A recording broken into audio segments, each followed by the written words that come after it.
Hello, hello, hello. All right. Trying out a new thing, solo bass and chill.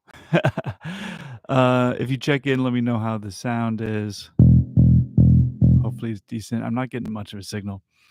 I tried to get Streamlabs and I couldn't figure that out either. I need some help with the live streams, guys. I'm just doing it raw in from the YouTube live. We'll see how it is. Hey, Ben's in the house. What's up, Ben? Good to see you, bro. Can you hear me all right? A little impromptu live. I'm working on a couple arrangements, and I thought it would be fun to, bass coming through okay, Ben?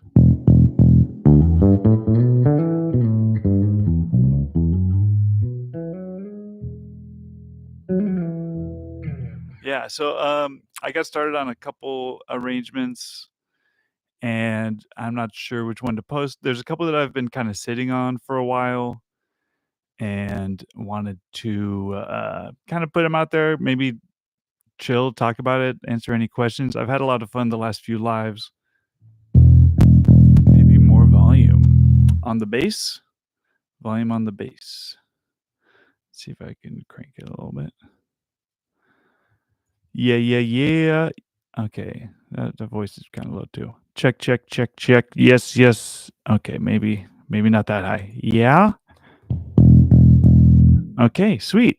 So, yeah, I've been working on a couple arrangements. The ones that I've been kind of sitting on for a while are "Sweet Child" and "Life on Mars" by David Bowie. Obviously, "Sweet Child of Mine" is not by David Bowie. "Sweet Child of Mine" by Guns N' Roses and "Life on Mars" by David Bowie. I had the terrible idea sometimes this happens in my arrangements where I'm like, "Okay, I'm gonna do the solo even though it's really hard and I can't." Like, I almost had the same thing with Hotel California where I was like, "Oh, this is too hard. I don't think I can do it." But then I kept practicing it and I was able to get it. But the 2 parts that have been holding me up on "Sweet Child of Mine" and "Life on Mars." "Sweet Child of Mine," there's a lick that kicks off the solo that I mean, I'm a little bit rusty on right now. I haven't brushed up on it in a while, but it's just too fast. I feel like Slash is underrated guitarist. You know, he gets thrown in like well, he used to get thrown in like the greatest guitarist of all time conversations. And I was like, Slash, whatever, booty and beating beater, you know. But after learning his stuff, and this happens often with a lot of musicians, I feel like don't really judge them until you start to learn their songs. It goes can go for the Grateful Dead, can go for Slash. I went through that with Parliament Funkadelic.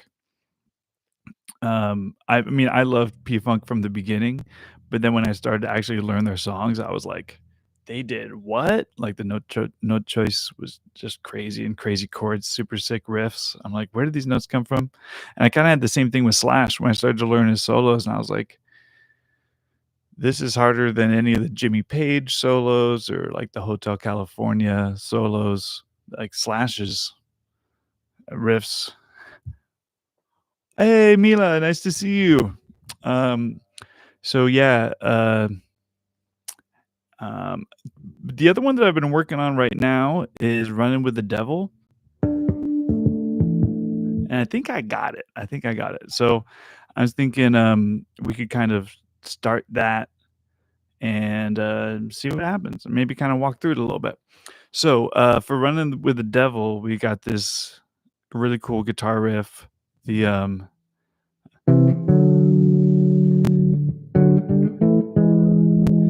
so it's 3 notes on guitar, but I can't with the 3 notes, it would sound crazy. Let's see.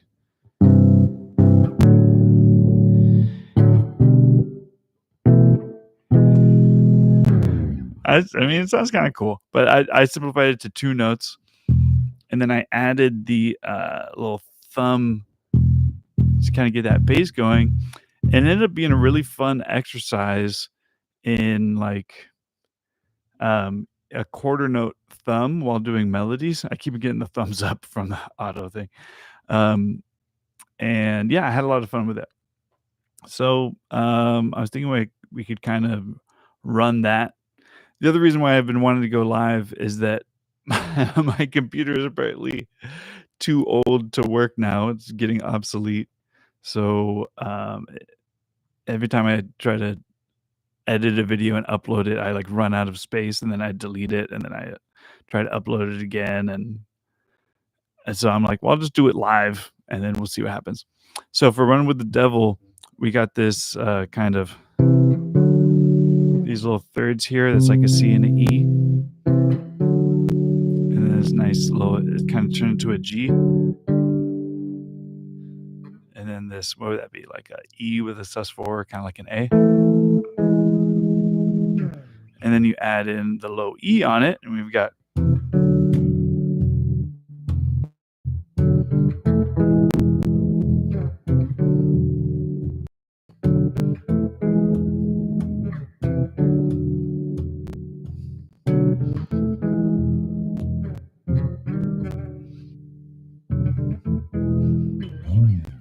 it turns into a cool little riff. Alright, Ben, you got a question, see if I can answer.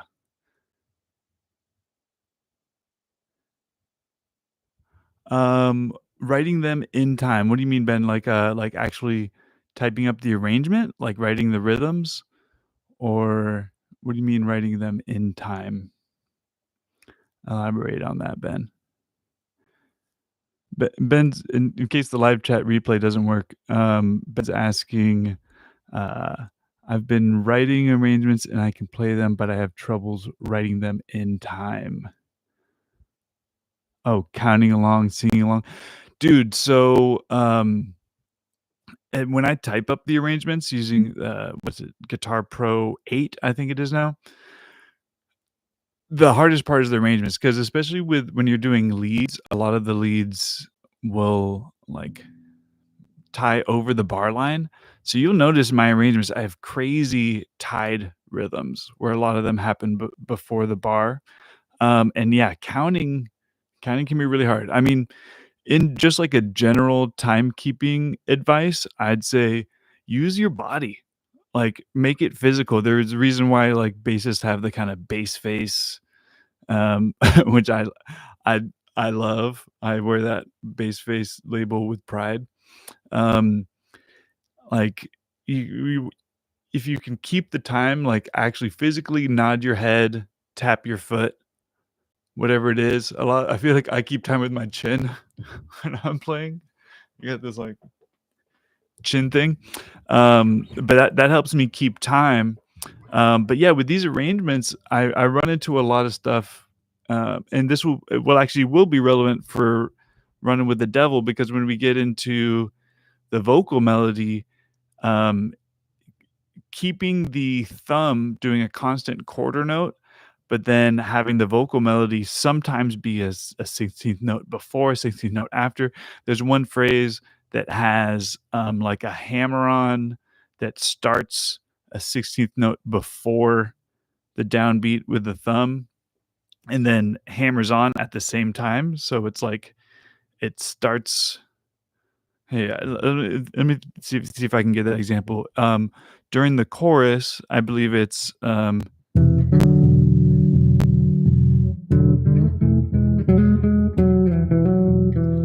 see, I think I butchered it right there because you got that.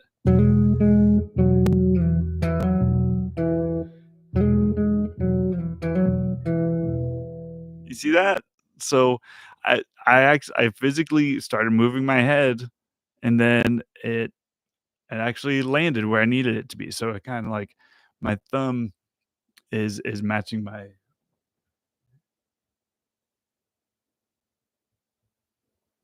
oh, you're asking specifically about writing the notes.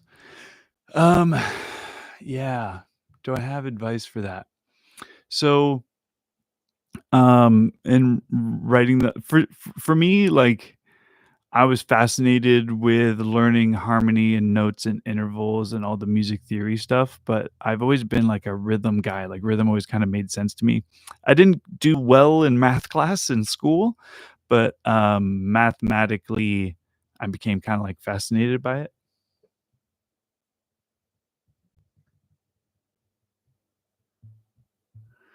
Yeah, and writing down the subdivisions is really hard. I kinda overuse ties, so there's things like you can sometimes, you know sometimes you have a vocal note that lasts for 1 and 3 quarters beats, right? And so, for me, instead of doing a quarter note with a double dot, I'll tie I'll have, like, a dotted quarter tied to a 16th, and then furthermore, without getting, like, too kinda technical jargony, um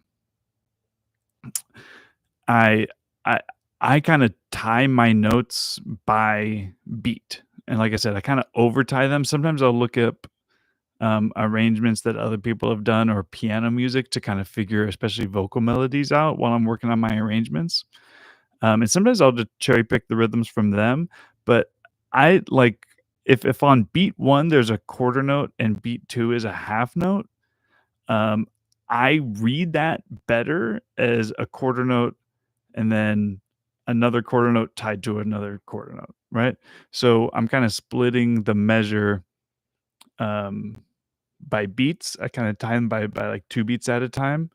If there's like a carryover in the middle of the measure, for some reason, I have a harder time reading it.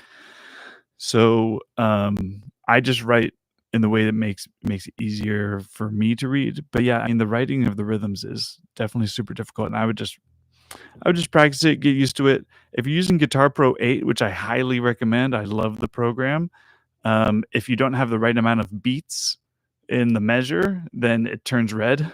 So a lot of times it's trial and error. And then if you ever have some question about it, th- th- there's a lot of resources for piano music out there. So I'd sometimes look at the songs arranged for piano and I probably should credit this more, but a lot of it's from, like, Scribd or Scribed, whatever, and I'll be like, "How did they write that? Oh, it's a triplet," and I was writing it as dotted sixteenths, and to some discretion, and also I don't stress about it if it's like, "Oh, I'm somewhere in between like, dotted 16th and a triplet." I'll just get something on the page, and if as long as it matches the right amount of beats and I can play it, like, I'll run with that. Okay, what's up, Nate? We got Fender or Gibson. So, I actually have a Fender. I have a P bass, and my main bass is a Fender Jazz 5, and I just love it. I just don't use the 5 string for my solo bass arrangements because I feel like most people have 4 strings, so I wanted to again, the goal of the channel is to kinda make solo bass arrangements a little bit more accessible. Hey, we got some more people rolling in. What's up, everybody? Hey, bonjour in France. I went to Leoncy in the fall and it was gorgeous.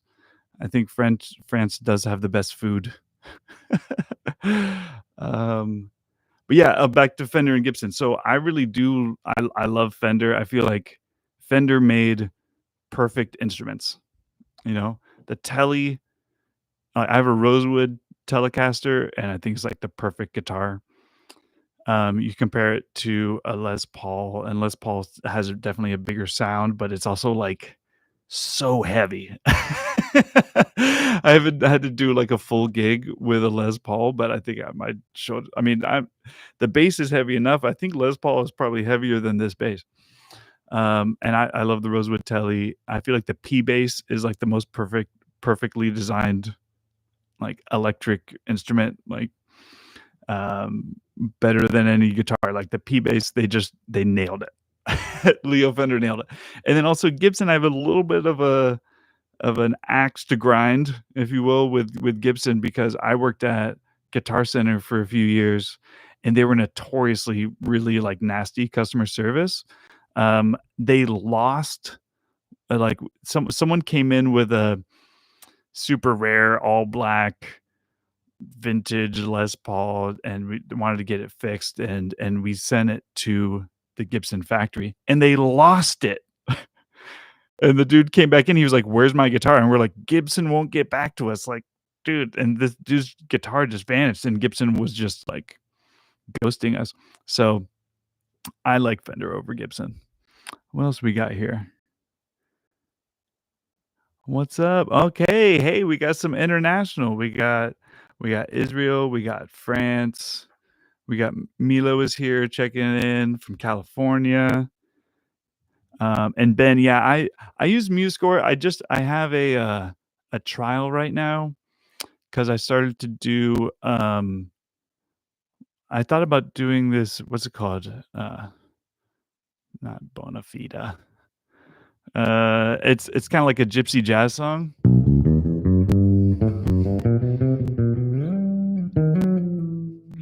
Oh gosh, I can't remember the name of it, but I could not get good free score on it, so I did a trial with MuseScore, and they sent me like 6 emails a day, and I'm like, dude, you guys got to chill on these emails. I might cancel my subscription on it. Yeah, it's Django style. So, I one of the private studios that I work at for giving lessons has this kinda, like, gypsy guitar that has the kinda, like, teardrop sound hole, and I picked it up and I was like, "I have no idea what to even play on this thing because I haven't really played any gypsy jazz." And I remember I saw the movie Midnight in Paris with Owen Wilson. Wow. And I remember the score was really great, and it had that really kinda signature Django style, gypsy jazz guitar line, and I was like, maybe I should learn that to kinda expand.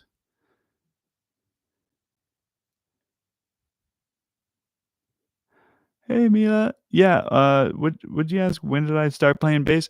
I started playing bass in the year 2000, so it's been 25 years. Yeah,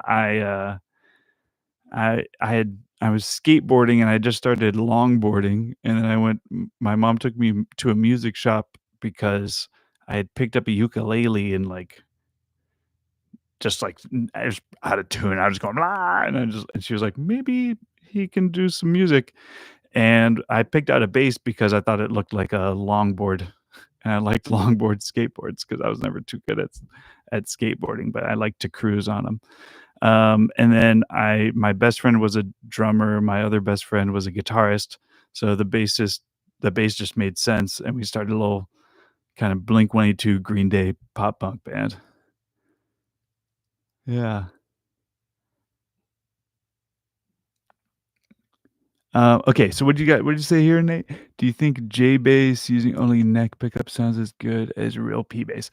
Great question, Nate. All right, so, um, oh man, the banger of a question. So, usually on my J bass, I just use it right down the middle because I think for the 5 string in particular, like having kind of both pickups active helps for picking up the B string so it doesn't get lost. I feel like if it's too much all neck pickup, you don't really get the B string, and then if it's too much all bridge pickup, then you don't really get the rumble of it. So I use both.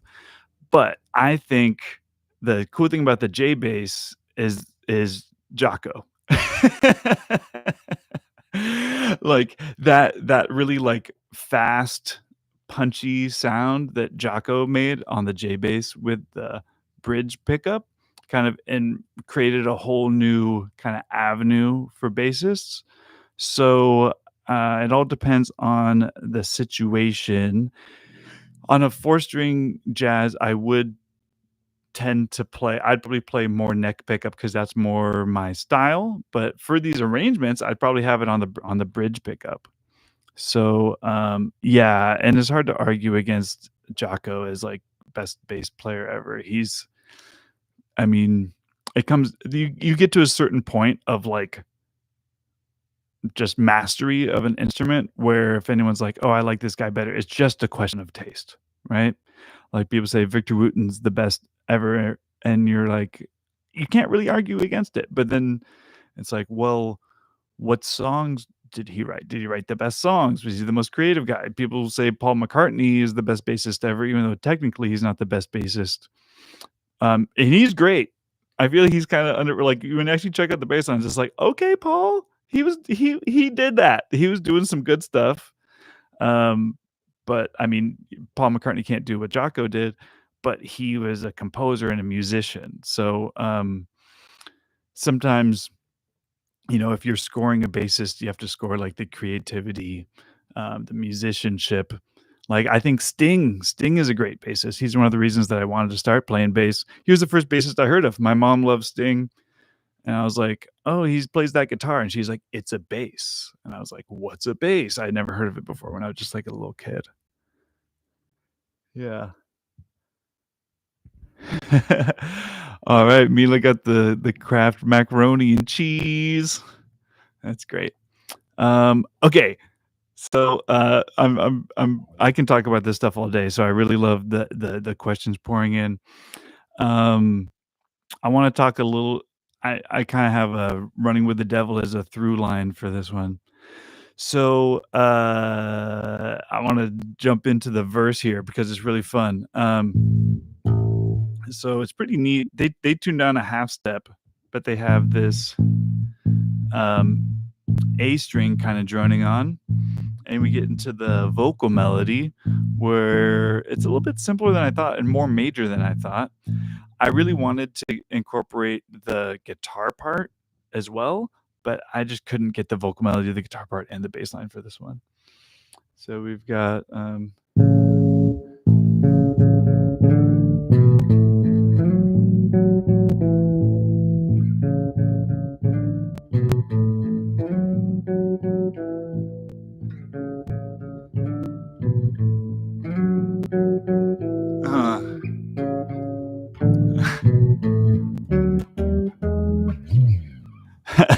I had a little bit of a hiccup there. That constant thumb is tricky, and I realized that he actually does something cool that I missed because he hits the E string, and that's something I need to figure out because he's got this uh, when I hit it on down that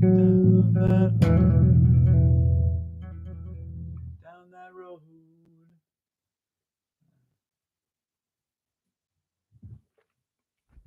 Oh yeah, hey, let's keep talking great bassists because this is kind of what I'm here for. This is the bass and chill thing.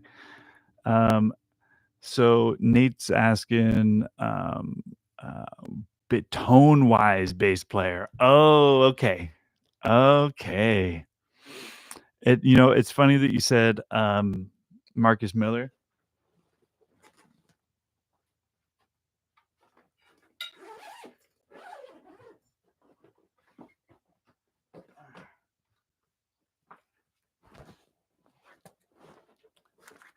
because that is probably the closest to tone that I have for my like gigging, like day to day bass gigs. Because I got the maple jazz. It kind of looks like the Marcus Miller one. Um, yeah, tone wise, who do I think has the best? Well, what's funny? So I've been listening, R.I.P. Ozzy, and I was watching the Back to the Beginning concert series even just before I went live, and I have Tool on the brain. And so Tool, like, such a bold, bitey, like, raw bass tone.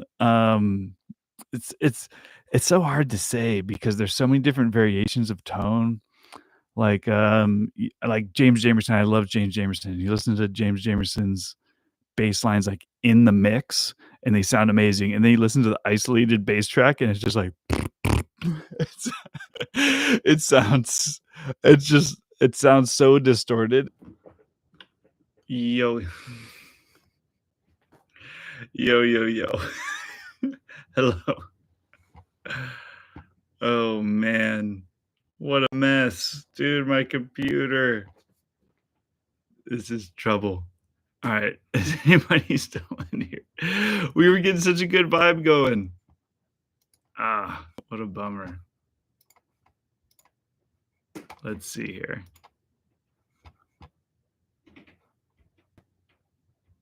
Oh man. Can anybody hear me still? Ah, What a bummer, So, dude. what a bummer, dude. Okay, let's see if we can get this going.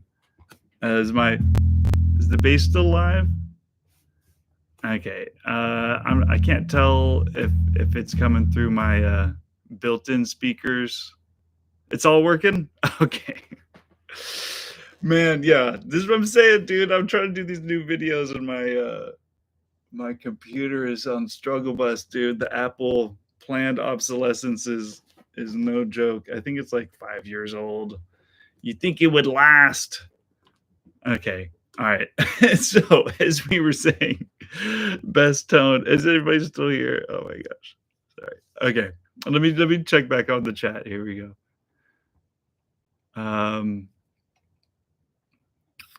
Ben asked if I tend to share the screen. I might share the screen.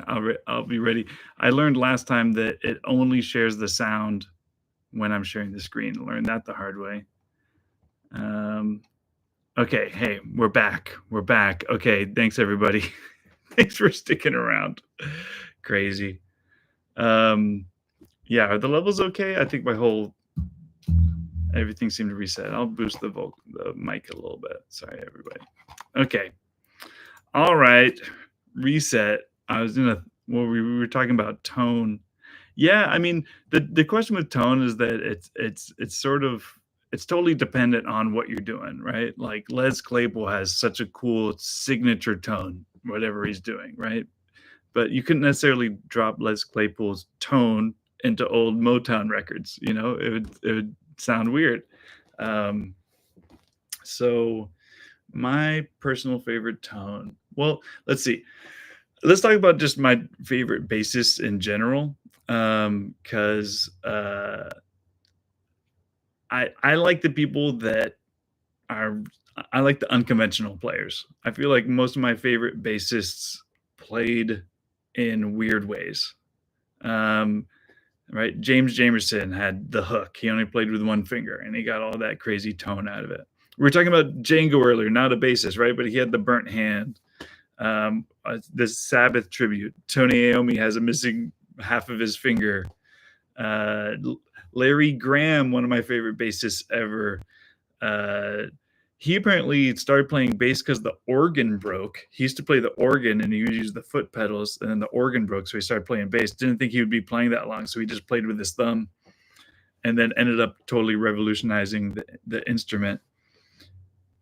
Jaco, right? Jaco had an upright in the swamps of Florida, and he said he came home one day and it was just melted on the floor.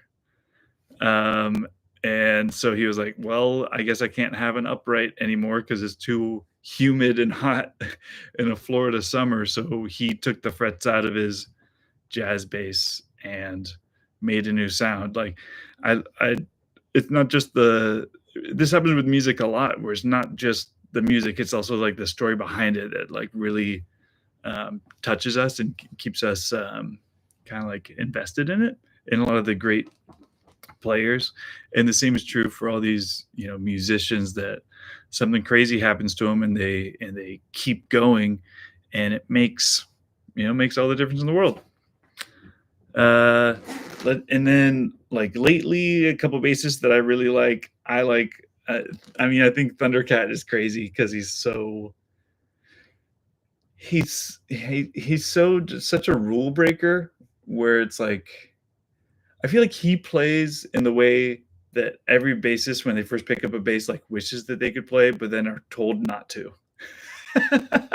He like overplays everything, and it's so good, right? You're like, you don't play all those notes, but then he does it, and you're like, okay, that was fine.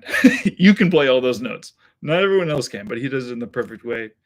I love Mono Neon. I think he's really funny. I like players that like kind of don't take themselves too seriously. Anyone where the personality shines out on the bass. You look at a lot of like the biggest kind of rock bands, like if we're talking numbers, like U2 and Coldplay, right? And the bassists kind of just disappear. And I used to be I used to kind of hate on that. Even like Foo Fighters as an example, right? The bassist, you don't really talk about, oh, that great Foo Fighters bass line, but that's not easy to do either. Have a great tone, just do the job, kind of like uh, just being support on bass. That's kind of what it's all about. I love Prince. Some of the Prince bass lines, like 1999, right? It's just bum, bum, bum, bum. Look at the Van Halen, Running with the Devil, right? Open strings, quarter notes, right? But it's just what the song needed. It hits so hard.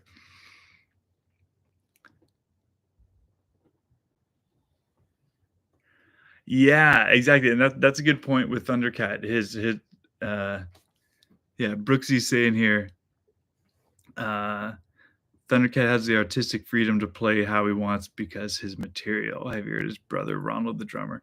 Yeah, and I don't know the full story about Ronald as drummer because I know I think I heard that Thundercat played with Suicidal Tendencies for a while, and I'm pretty sure his drummer, his brother was playing with them, and then they were just like in the jazz scene in LA or whatever, and they rose out of it. But yeah, I wonder if that definitely is part of his kind of like, I mean, I'm not his therapist, right? But like thinking about his personality, if his older brother is this like really amazing drummer that he's like, I'm gonna pick up the bass, and then he wants to like do cool stuff to kind of like impress his brother and his friends, and then he ended up like kind of going to whole different levels.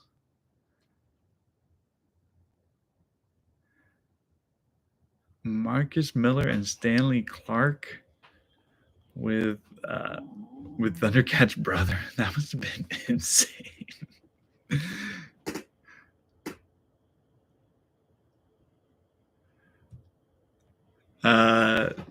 Yeah, this is what I'm talking about. I might have to do this more often. Sundays are like my only day off, knock on wood, for now. So maybe I'll start streaming on Sunday because I can talk about this stuff all day. This is great. Yeah, well, and you mentioned some great names there because Stanley Clark. Yeah, there was a really cool time in the early 70s where I feel like all these, like, kinda like the jazz fusion era with that Jocko kinda came out of. It's like all these great upright players. For a while, the electric bass was kinda seen as, like, looked down on, and in some ways in jazz, it still is. Like, you show up to it with an electric bass to a jazz jam, and they're like, "This guy." But in the 70s, a lot of the guys that could do everything. Like Stanley Clark is a great upright player as well, even though he doesn't get as much recognition on it. But in the early 70s, all these great jazz players were just like, let's play the electric. I don't even know the name of Herbie Hancock's bassist, but that album Thrust is just insane. I got it on vinyl here behind me. Yeah, so a really cool era in that early 70s where all these amazing bassists started like picking up the electric, and you hear that in a lot of the kind of old funk tracks.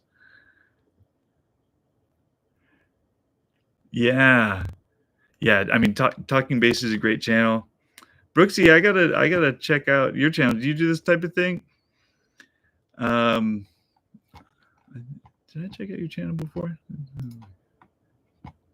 Let's check it out. Brooksy's Bass Corner. Great. Hey, this is what I'm talking about. I think we got to get this. Yeah, Paul Jackson. Paul Jackson. Okay, so now that you said it, I do know the name. Yeah, I've had kind of like a dream of really boosting up the kind of solo bass community, because I mean, I even talked to bassists and I'm like, yeah, do you into solo bass arrangements? And they're like, what's that? Like, and some of them even say like, why would you do that? It's actually a really common reaction I get. But we're out here, and there's a few really cool channels of people doing. Here, I'll make sure to subscribe to you right now, but Brooksy, before I forget.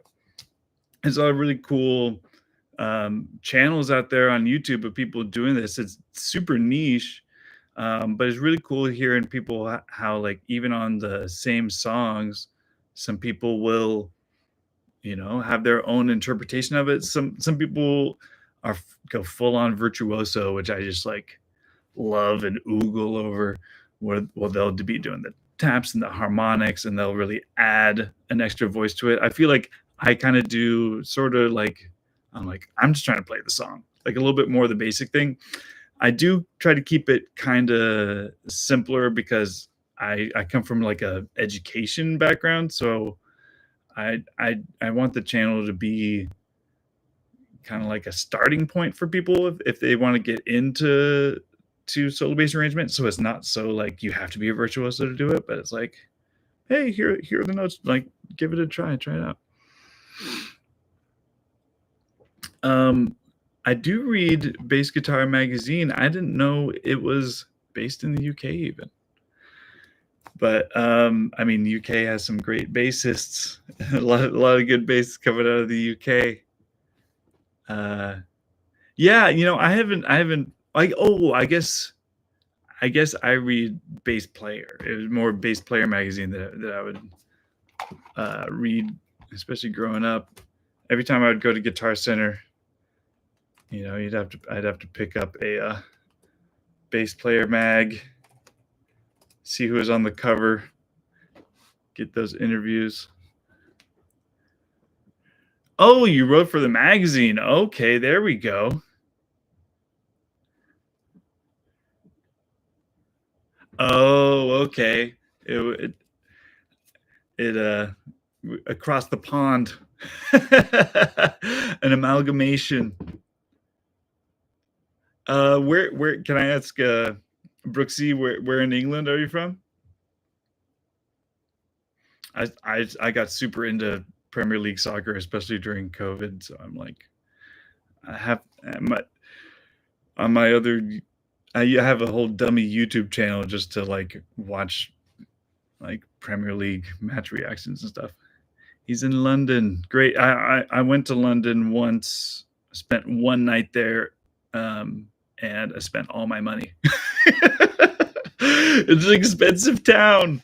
You go for a couple drinks. I forgot about the exchange rate. The pound is doing well. Yeah. So, oh, Mila's asking when I worked at the Fate.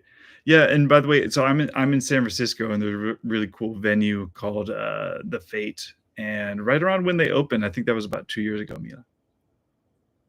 But yeah, I mean, like I said, I at the time I was in San Diego, and I just moved to San Francisco, and it ain't cheap here either. It's crazy. That's why I'm working so much. So I've been kind of slow to upload the arrangements because I'm just pretty much 7 days a week. I finally cleared out my Sundays. I used to do private lessons on Sunday, and I finally cleared them up so I could at least have one day off to do laundry and then not fold it, as you kind of see in the background.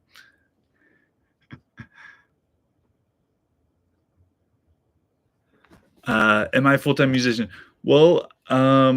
I mean, there was a time where like I was mainly paying rent with music, but I had a lot of roommates, and that was the only reason that it was possible. So now I teach music at elementary schools, and I pick up any gig that I can. I was working a lot more before COVID. I was living in San Diego, gigging like 3 to 5 times a week, sometimes multiple gigs a day, which I was super grateful for. And then just COVID happened, and that was a tough year for us musicians. And that's where I started to get into teaching a little bit more. I had a really nice friend who was a music teacher, and she left her job and was like, "I'm going to recommend you for it." And ended up getting into the classroom, and it's really great. I'm looking for other opportunities. It's cool to get stuff like the channel going. I'd love to start my own school. But the whole LLC and the tax stuff is a little bit tricky. I need some advice on that. Yeah, yeah, COVID was rough. Nate asks, "Have I done any studio sessions?" I mean, yeah, you know, during COVID, I was sending a lot of, you know, Google Drive files with bass takes on it. So yeah, I do some session work, but it's mostly just like local musicians and friends, like sharing tracks. Um, Never really got. I mean, I'm more of like a live show, kind of like weekend warrior type of thing. You know, 3 hour gigs at the local pub for $100, which I love doing. I love doing. You know, won't say no to a gig like that, but you know, it's hard. It's tough to make rent. You got to figure something else out.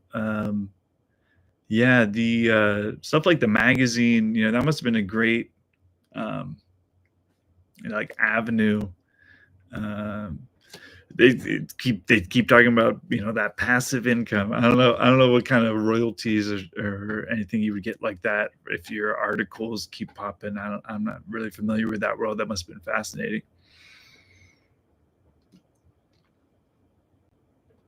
Yeah, Brooksy, that's so cool, man. Hey, yeah, the like base journalism that rules. So, oh yeah, I was starting to say earlier, like there's all these great solo bass channels, and I had the thought of starting to do kind of like formats like this, but then maybe having like guests on where we could have conversations, like kind of going into depth about how'd you work on this arrangement, what's your tone, and these types of conversations in kind of like a group meeting format. I think that'd be really really cool.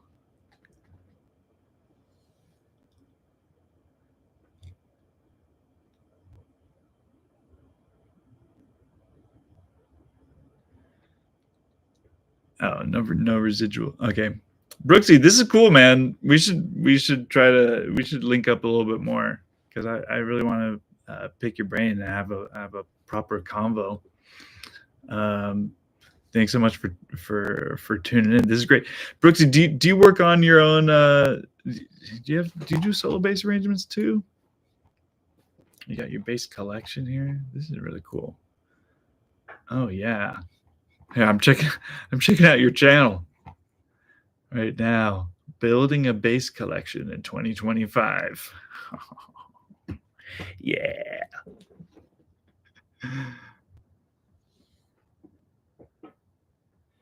Okay, yeah. That's great. I want to check out some of your interviews, dude. This is sweet. Well, hey, look at this. I'm happy I went live.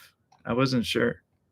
I was like, Sunday, let's just go live. It's I feel like I had been kind of shying away from it, like, oh, it's scary, but it just ends up being a good hang. Okay, Tuesday night.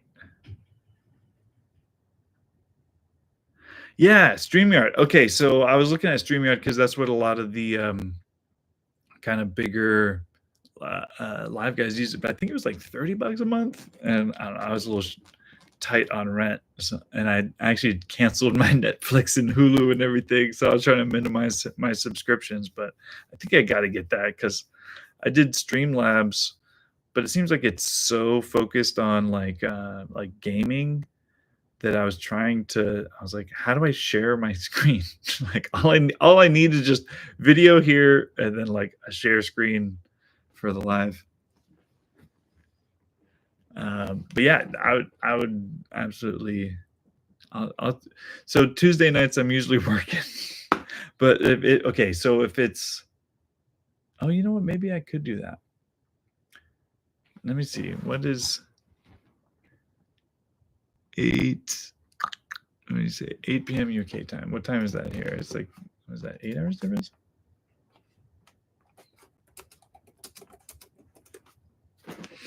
Okay, that'd be at noon for me. I might have to tune in 2 weeks. I have my 2 weeks of summer. Yeah. Oh, that's great. Okay, yeah, I'll turn on the bell. turn on the bell. Let me know when you go live. Oh, Brooksy's Bass Corner. Sweet. Yeah, so Brooksy, you said you don't really do theory. These solo bass arrangements are really fun, man. I think it'd be that'd be something fun to chat about, kind of like figuring them out and taking different approaches to the bass. You know, talking about COVID and how it was like a big hit for the music scene. I'd been like, while I worked at Guitar Center, since I'm a bassist, but bass teachers, it's tough for us because there's guitarists are like 10 to 1 for bassists. So I ended up teaching a lot of guitar, but then I'd be playing my bass in between lessons and I'd be like, I wonder if I could do Stairway to Heaven on the bass. And I would like kind of experiment with that. And I was kind of cooking on that. And then 2020, when everything shut down, I couldn't do live shows anymore. I was like, well, maybe I'll post some of these videos of like solo bass arrangements I was working on, and it grew into this channel after about like 5 years. Now we got a little community going. Yeah, throwing it at the wall, trying it out. Yeah, I think there's like one of the early bass arrangements that I haven't actually gone back to, but one of the ones that I first started was let's see.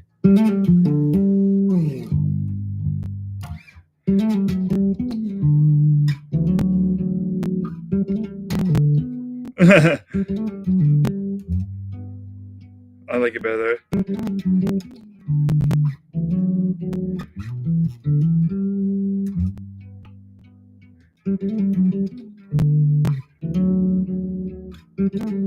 What would it be?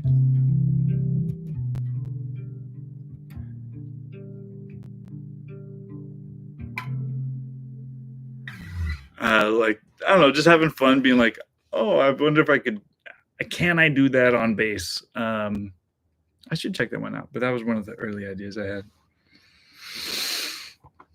Oh, you started your channel in 2022, dude. That's what I'm saying. It's like some of that silver lining, you know. It's like people figure it out. You know, it was a tough time, but it's like sink or swim. You know, get creative, keep it moving. Yeah, and it's so. I moved to San Francisco because I was in San Diego, and I was just like pretty much at just like a dead end. Like it was like no gigs, no shows. It was just a really tough time. And every time I had come up to San Francisco, the music was always so good up here. And then I moved up here and all the venues were closed. I was like, what happened to music scene? But it's kind of bubbling back up. Yeah, 3 videos a week. Yeah. And then the algorithm is no joke, dude.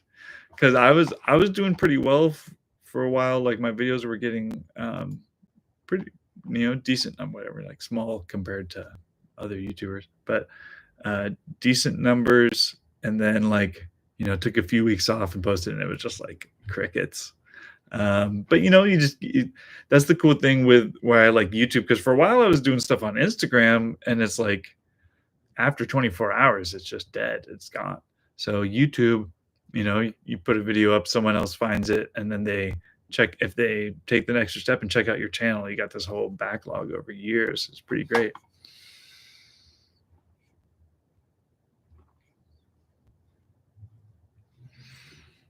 Yeah, feed the machine, the algorithm. It's like, I'll only reward you if you bring me gifts.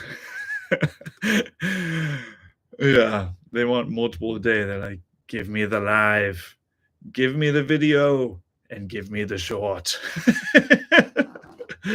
I need to do more shorts, because you can throw those up pretty quick.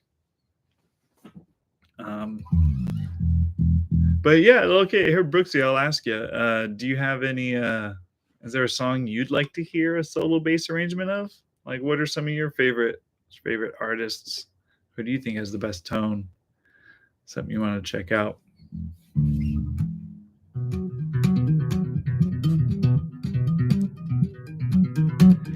I should do that. I should start kind of optimizing my uploads. The thing is that I upload landscape and the shorts are portrait, but I guess that doesn't matter. Queen fan. Oh, let's see. Oh yeah, level 42. So when I first started, when I first started taking bass lessons when I was like whatever, like 10 or 11, 12. The bass teacher that I'd studied with was a big level 42 fan, and that's kind of how I learned how to slap. I couldn't even tell you what songs they were, but he would just kind of like give me a song every week and like practicing it. And so that's my foundation of slapping.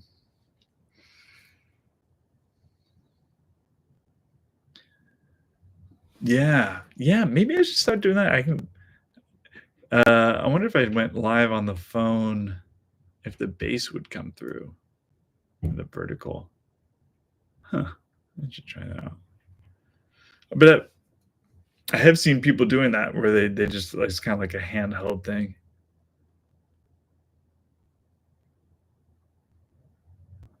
Oh, you can remix your own videos. Oh, I only thought about like remixing as like the person that's like the pointers, you know, where someone's like saying something really interesting and then someone just remixes it and they're just like, which to be fair, I watched a lot of those videos, but I always thought that was kind of like a silly channel format.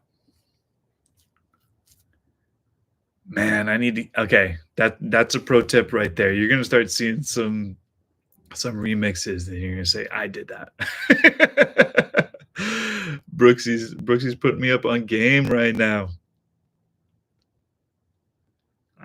Okay, that's the pro tip right there.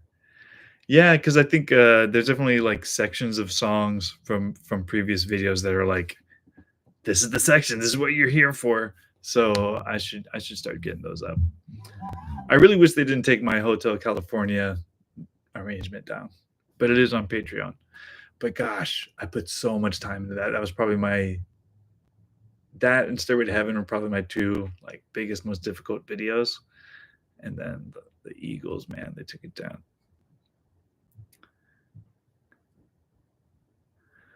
These are great suggestions, Mila. Yeah, it'd be cool to do a Michael Jackson one. I don't know. It's yeah, Michael. Some of the best music ever, but there's just a little bit of it's just too bad. You know, you start talking about Michael, there's other conversations that happen. But let's see. So Queen. Okay, so I had been trying to do. Let's see if we can bust this out like a.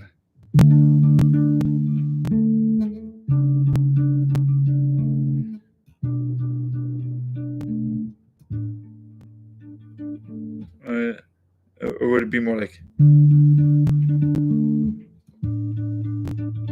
That's probably better.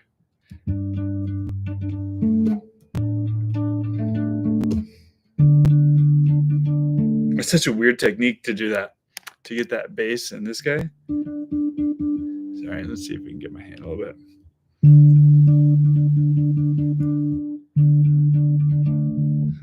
I was having a hard time because I kind of conceptualized doing that one, but gosh, that's hard.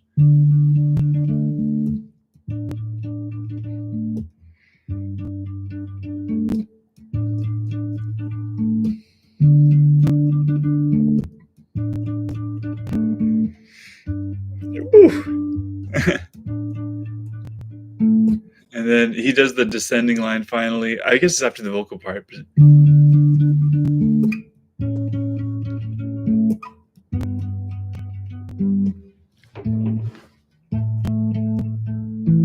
And then, what is he?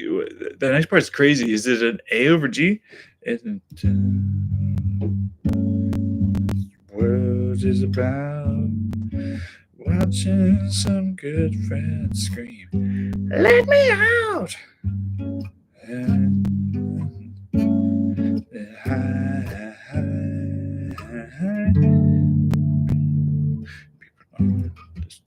And that'd be a fun one.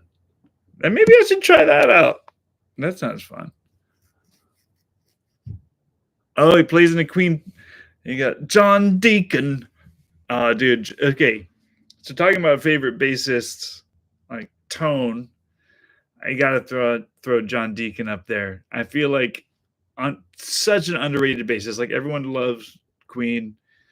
Everyone talks about, I mean, Freddie, vocalist, probably best rock vocalist all time. But John Deacon, dude. John Deacon. I mean, the legendary bass lines. I mean, another one bites the dust. Come on, Under Pressure. But then he has some kind of sleeper bass lines that you wouldn't expect all that. Like, dude, You're My Best Friend. I need to actually learn that bass line note for note because it is absolutely insane. Like he's playing that song inside and out, and some of his phrases and runs, it's so like elegant and sweet. You know what? I saw Dead & Co, the Grateful Dead, on Friday night. My friend had an extra ticket. I got super lucky, and I'd listened to a few Dead albums, Europe 72, Working Man's Dead. I had just played with a lot of, or like shared bills with a lot of really bad Grateful Dead cover bands, and kind of made it so that I was like, yeah, I like the Grateful Dead, but I'm not like, all out about them. But then after seeing Dead & Co, even though I'm not the biggest John Mayer fan, their bassist, who I think his name is Oteil, dude, he took a bass solo, and I kind of had this realization that it's like, I want to remind myself during my bass solos to say, like, make the instrument sound beautiful. Like, it's not about playing fast. It's not about doing some flashy thing that makes people go like, wow, he's really good. He must practice a lot, or they're really good. They must practice a lot.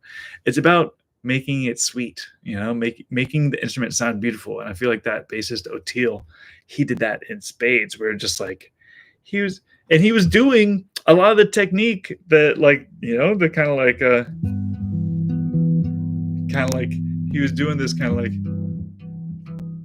like a lot of like chordal stuff. That was a whole section of his solo, and I was like, hey, he's doing the same thing we're doing. Oh, hey, look, we got the chat's blowing up here. Let's see. Yeah. Okay, so going back, Brooksy says, any Eagles stuff? Yeah, I learned that the hard way. The Eagles are no joke. Copyright. Like everyone else that I've uploaded, I either get whatever, it's like they share the rights, but the Eagles are just like, nope. And I know I've seen that some people have uploaded tabs that just on mute, like mute videos, which is crazy.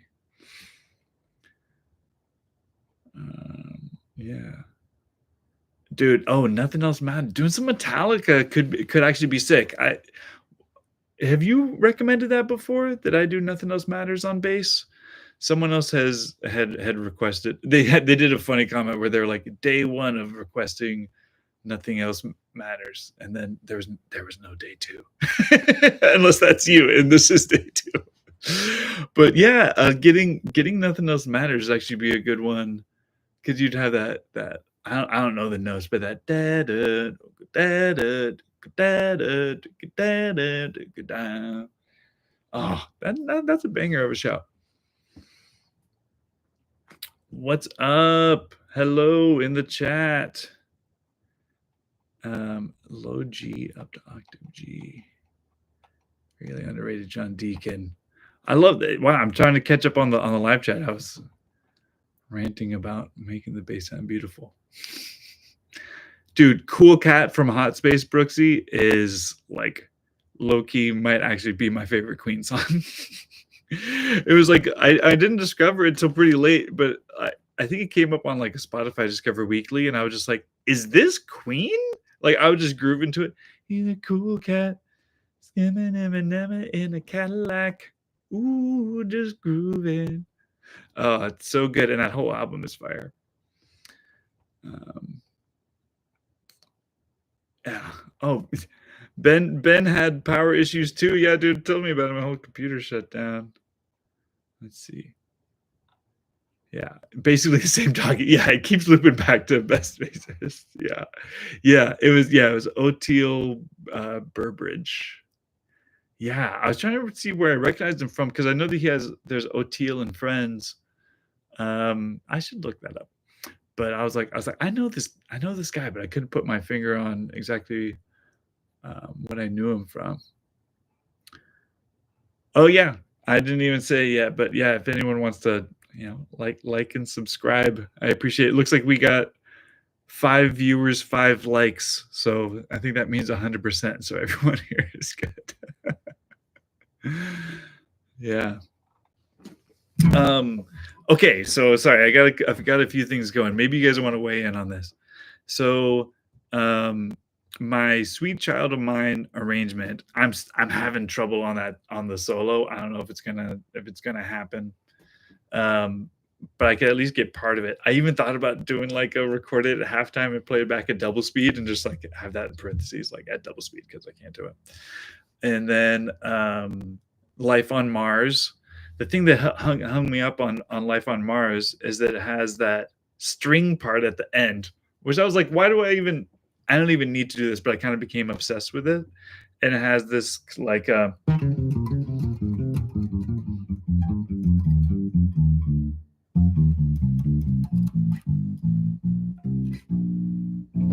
like some crazy like that the string part that it's like literally the last chord of the song.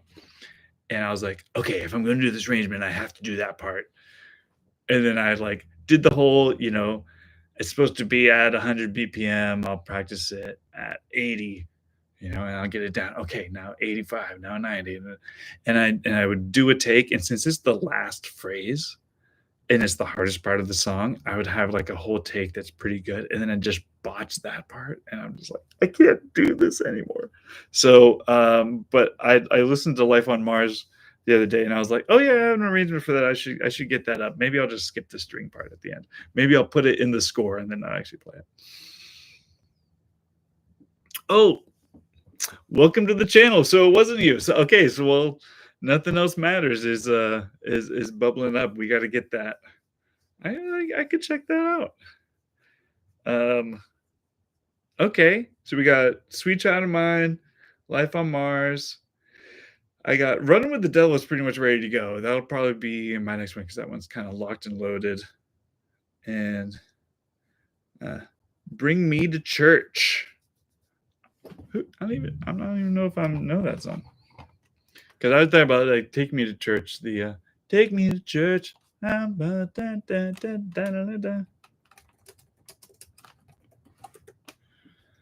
Yeah, okay, yeah. Take Me to Church. Hosier. That could be fun. Yeah. And like that style is pretty cool to do because a lot of it, well, I know Hosier, like I saw some video of him like finger picking, and I think one of my students was like, I want to learn this song. And I was like, okay, like Take Me to Church. And then I started to figure it out, and I was like, oh, it's called like something Cherry or something like that. And I was like, this song is crazy. So I know that he's got some good music. Yeah, Cherry Wine was the tune. I taught that to a student on guitar, and I was like, this song rules. So yeah, Take Me to Church could be a good one.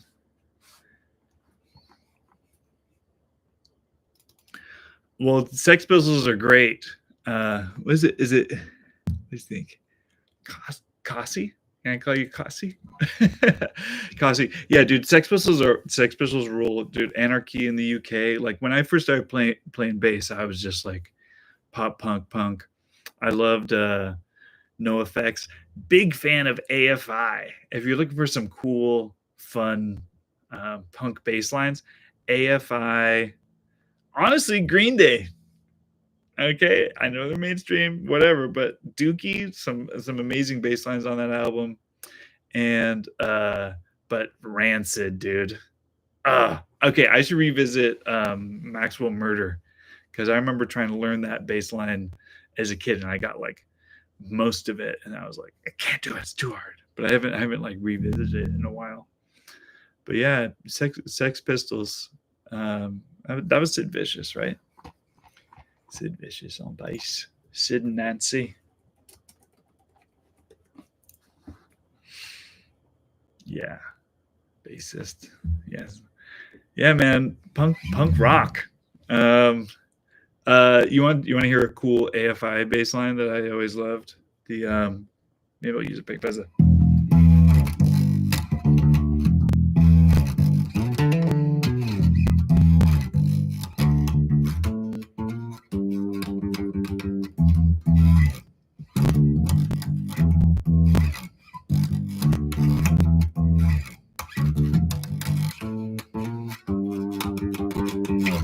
And I remember just like being, like first picking up the bass and hearing that and being like, oh, I can really hear the bass. Like I was always gravitated to bassists that would kind of like step out, do some fills and some extra licks. I always thought it'd be really, really cool.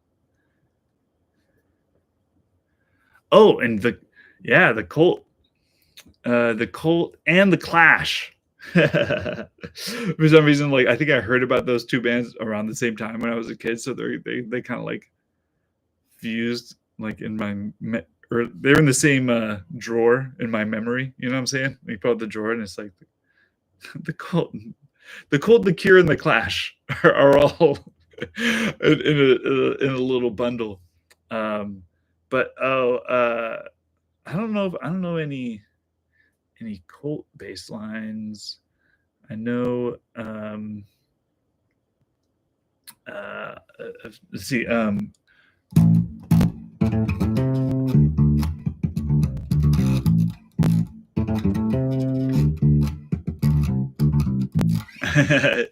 yeah, right. The Clash. What was that? I don't even know what that song's called. The Magnificent Seven. Okay.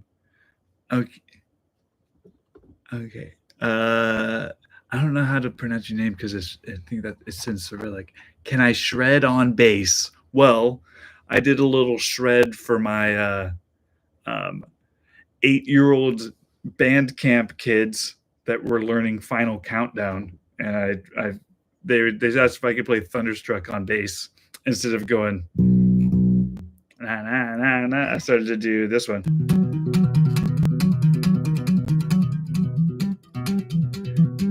Pretty shreddy.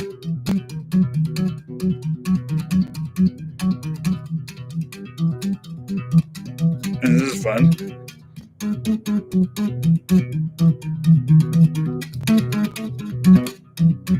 So I don't know. I've never really seen that technique before on bass. Billy Sheehan probably did something like this. He's a real bass shredder.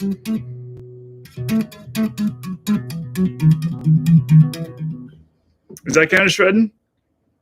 We could do some. Oh man, I had an idea to try Eruption. I could do the tap part for Eruption, but it's the fast picking part, dude. I feel like when you think about Eruption, you think about the tap part, but that's not the most difficult part. So what does he do? He does what would it be? Because probably I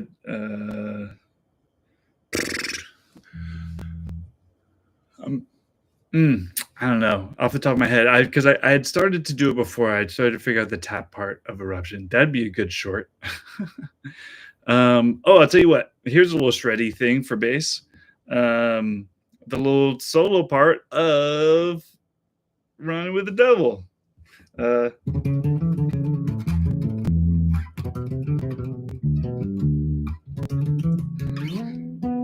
Sorry, Sloppy.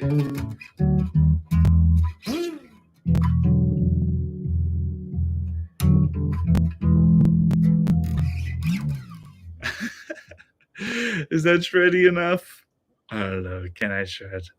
Something I've been having fun with bass, that especially in like you see it in the Stairway arrangement and Hotel California arrangement, is getting the bends on bass. Because on guitar, since you have the B string, which is only like whatever 4 half steps, 4 semitones away, you can get the unison bend, which is where you bend up one string, you play like a half step down. So if I have this G on a 12th fret G string, you have a G note, and then you bend an F. But you on guitar, you would play them both at the same time. Can I do that? It's so hard to do on bass. It's kind of unheard of. So I've been trying to find ways to kind of match that to get like a shreddy thing. So I used to call it the Guitar Center lick because like every dude who would, come in and test out like a Fender tube amp would do, he would do, yeah, on guitar it sounds a lot more like as it means the same sound, but instead of doing the the bend, because it would be, but look how,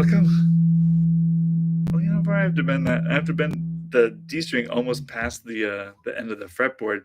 So I've been trying to get that slide to get that like done. So we have to make little compromises on bass to get the guitar sound. But I do love the little high bends. That's one of my favorite ones. So because it's hard to get a unison bend on bass, because then you have to kind of turn your wrist over.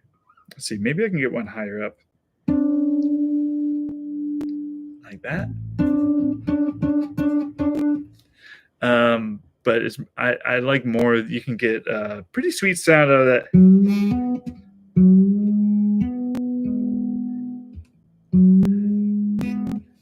So instead of getting the unison, you can go, what would that be? Bending the 9th to the 3rd and then playing the 5th, I guess. So I'm playing the E chord. And actually, I use that in my, when I get bass solos every once in a while, and I'm like, whatever, bass solo gets extended, and I'll do a little.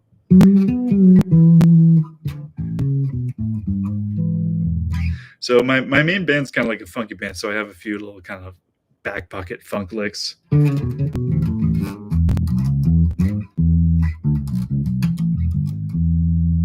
That for some reason I always end up doing.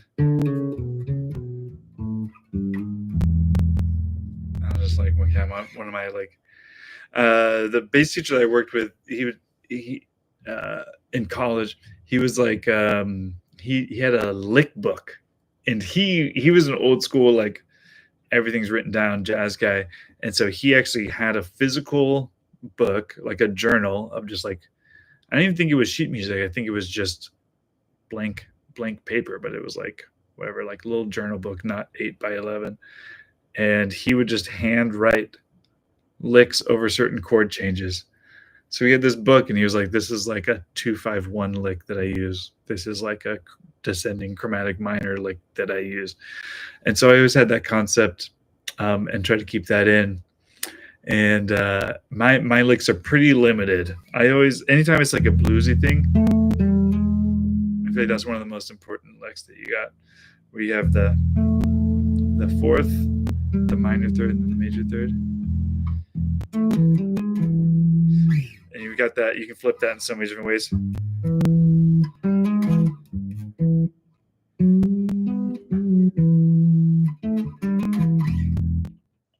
Oh, you know what? Another one that I've been thinking about doing, I had an arrangement like for years, is I'm from America. I'm in California right now.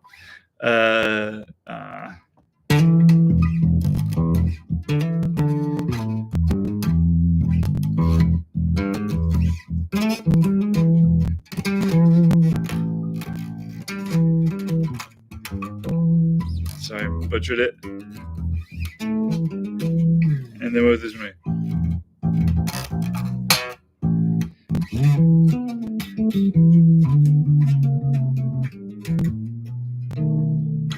Before you accuse me, take a look at yourself. That's a great little Clapton turnaround, like.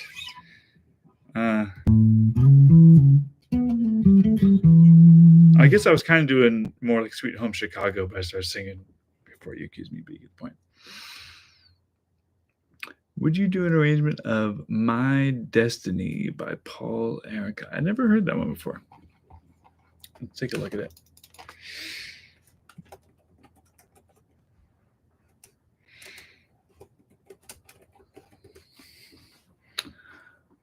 Paul Anka. You are my destiny. Should I play it? Am I going to be demonetized? I might have to bank the request for a little bit. I mean, whatever.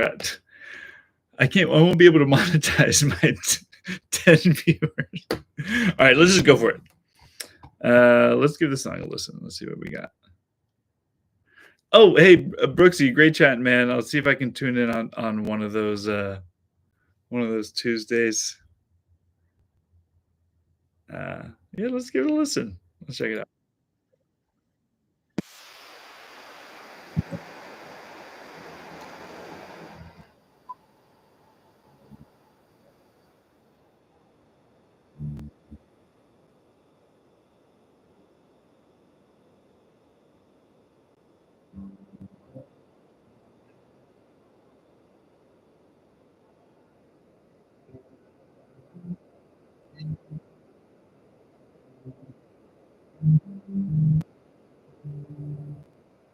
Okay, so it starts off with this. Let's check it out. So it's got.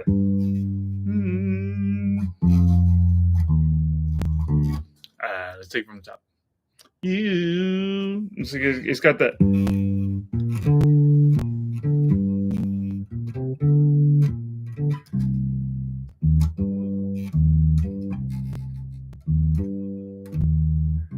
I think it holds that.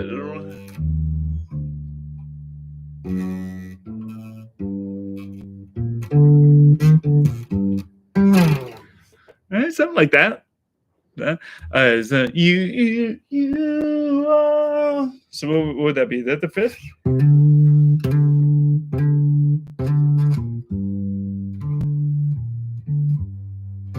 Okay, so first time hearing it, so I don't know that melody very well.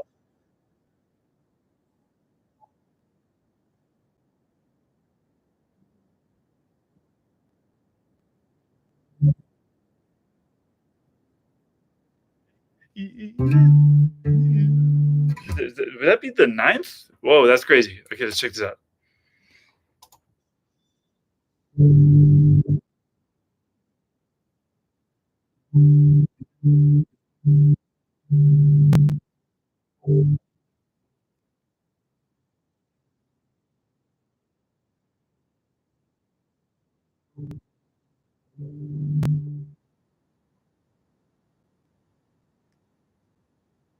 Okay, so yeah, I mean, you can check this one out. I'll give it to you right now. So you got this. Starts with the G. You are my destiny.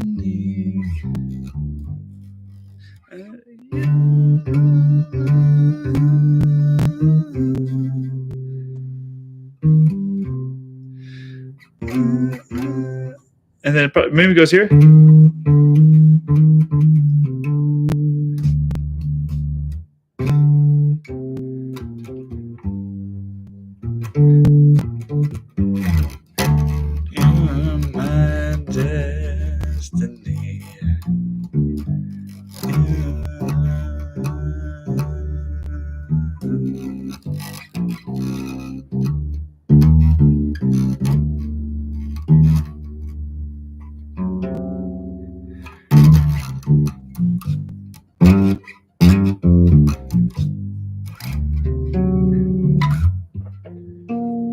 Anyway, something like that. That's a cool song. I'd never heard that before. Let's check out some of the other ones.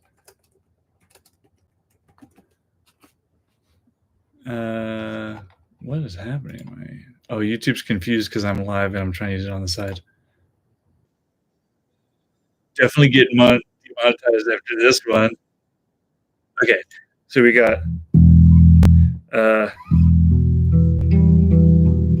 Okay, so let's talk about it. So, and that one, it's got to be E in the high note. So,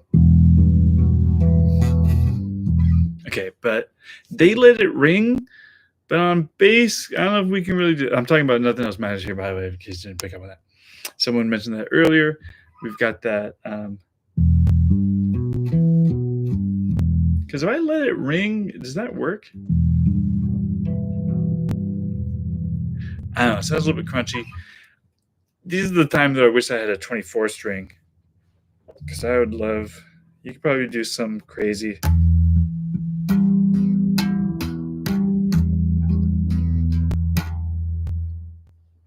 Is that a good idea? Let's see.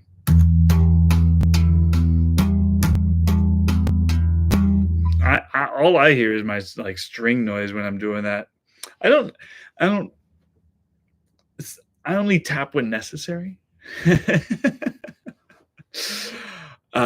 some reason, I just like since I generally play with my fingers. When I switch to tapping, it just sounds like so thin.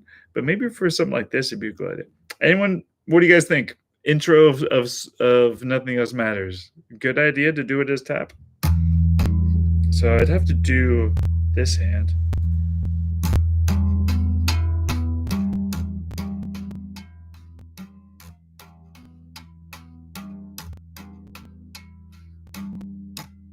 Does that sound good? Someone let me know I'm yelling into the void.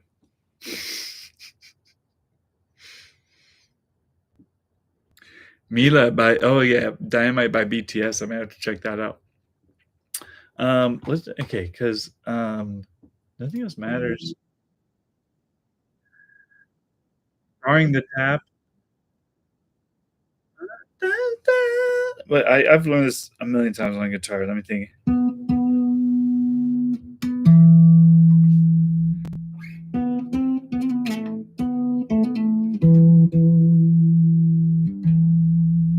Okay, so the alternatives to the tap would be doing something like oh, you know what? Maybe I could do. Maybe that'd be nicer.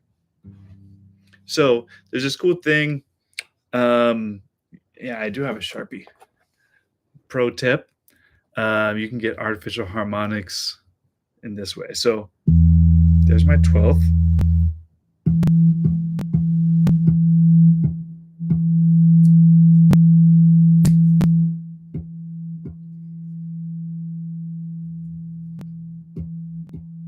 So all right, there we go. That's where my 24th would be. So I could get I'm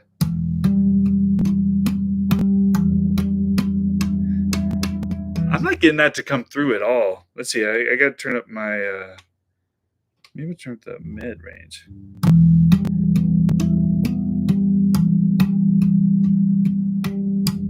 Still tapping, but it's a little bit of the artificial harmonic version. Or I could just do the straight.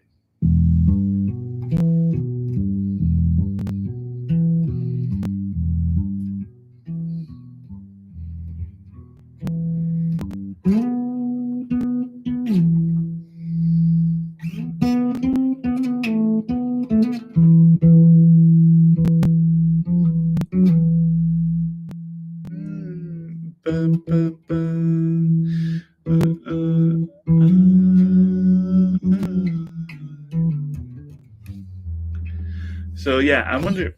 Let's see. Let's just really dive into that. A.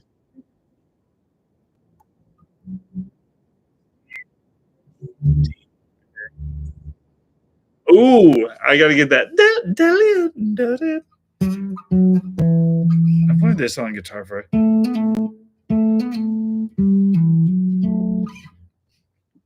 Probably not that. Yeah. Okay. So Nothing Else Matters. I could probably do. I definitely. So in situations like this, I would definitely be consulting a Muse score script or Ultimate Guitar. Ultimate Guitar is rarely correct. Or just, I mean, there's plenty of resources out there that show how to play the Nothing Else Matters guitar intro. And I've taught it on guitar before. I just don't remember it exactly note by note. So I would check that out, look at it on guitar, figure it out on bass, and then we would just add the bass notes. Okay, so let's give it another listen. And I'm not sharing the screen and I'm not showing the sound. Let's do it anyway. Let's see. Will I get a strike? I just don't want to get a strike. I don't care if it's unmonetized or whatever. Okay, I'm gonna be listening to Nothing Else Matters. We'll see. Mm.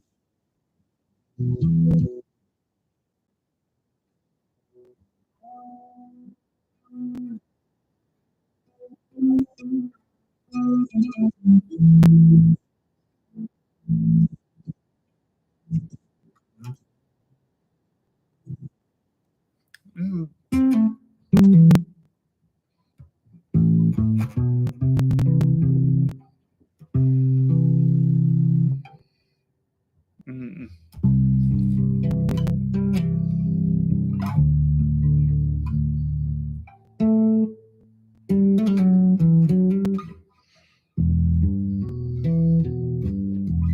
Okay, there's some gaps there. Maybe I will just try a Nothing Else Matters arrangement. I think that's doable. That's doable, but that would take some time. That would take some time and not just a straight shooting from the hip on that one. I have to do a little bit of research on that one. You still in here? Let's check out a Take Me to Church.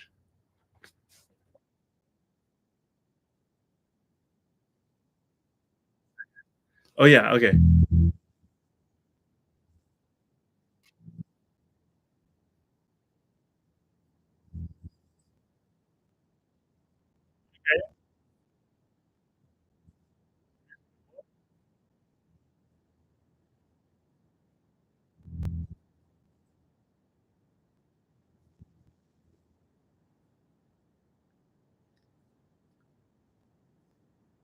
Okay, I have it. I'm checking out Take Me to Church right now.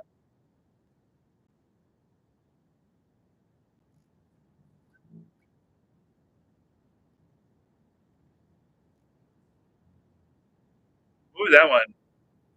Whoa. Okay. I didn't realize how much rhythmic kind of time signature stuff is going on with this one. There's a chord I missed.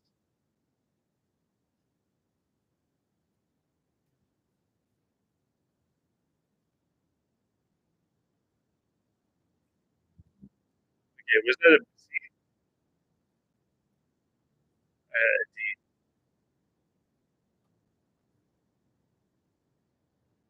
a okay?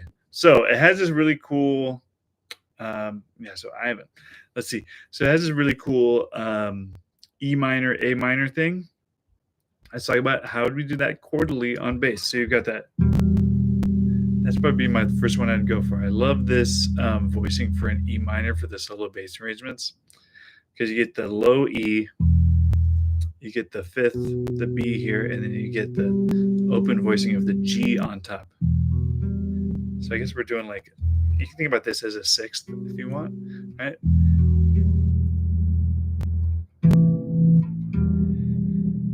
But I kind of want this. That sounds more like the song. I feel like, and then every once in a while he throws a G in there.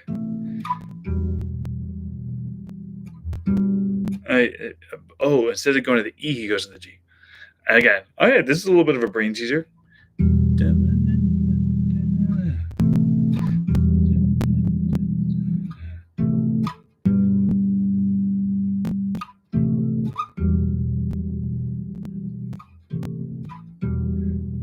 That's kind of dope, dude. I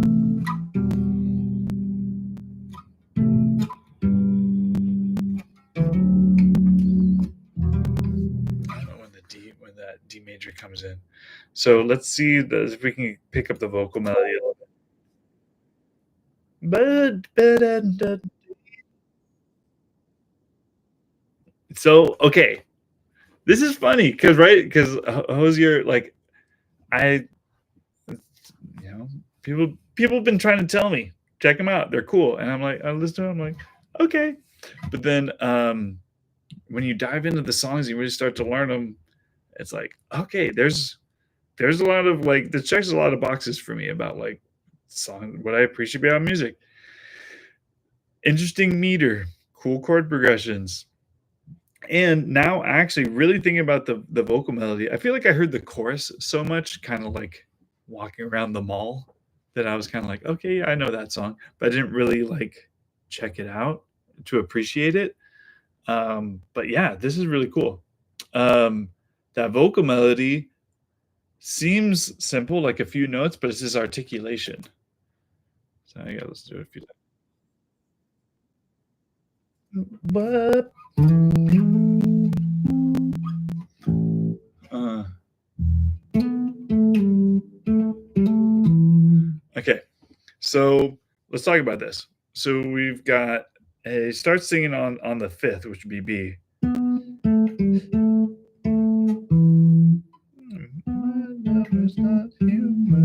Okay, and that makes sense because especially since we're starting with this E minor, so that B is part of the E minor, and it's also part of the A minor.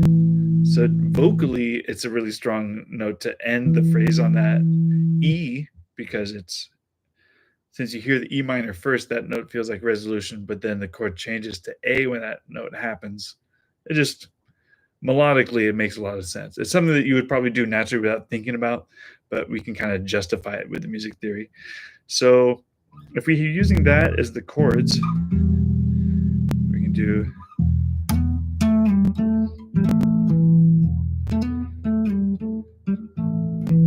Okay, I gotta listen to the vocal melody a little bit more.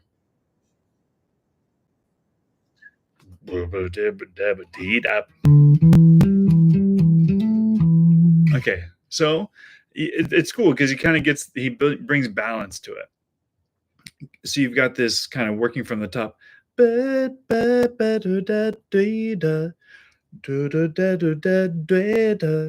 it really makes the two phrases together kind of balance each other out. Okay.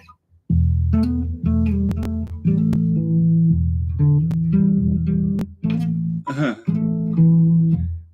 Okay, there's something here. I wouldn't have thought of doing an arrangement of this song initially. So Ivan, thanks for the request. This is kind of a banger. Ba-da-da-da.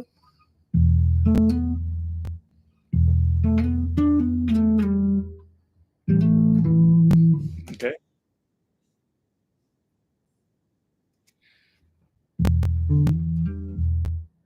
So maybe I'll just kind of whole notes for the bass note. So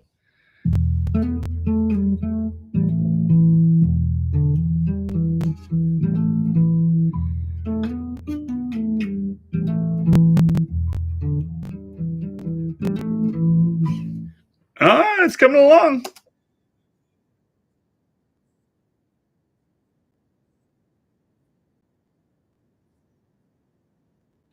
Oh, so when he goes up higher, that's on the G.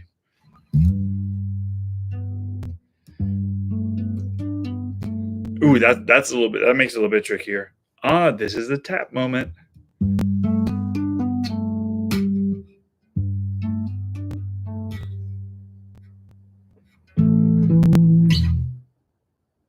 Ivan, you still with me? Are we cooking? Are we cooking?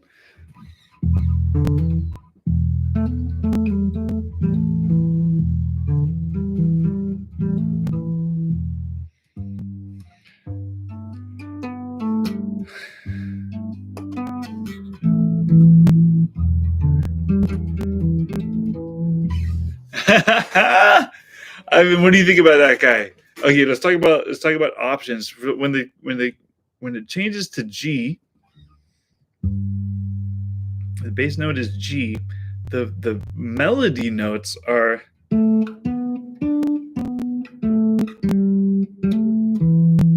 right. So it starts on an A. That's kind of a tricky note to get. If we want to do it without the tapping, it's kind of like tap or stretch.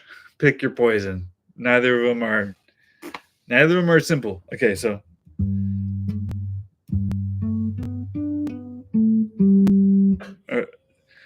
the problem is if I wanted to get to that A note up there, and then the next note's B, it's really hard to reach with my pinky that high up on the D string, and then still leave the G string clear for that that B note.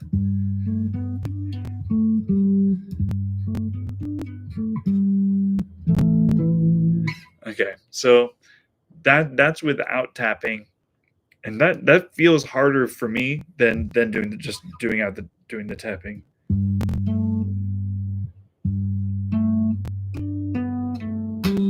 I mean that ain't easy.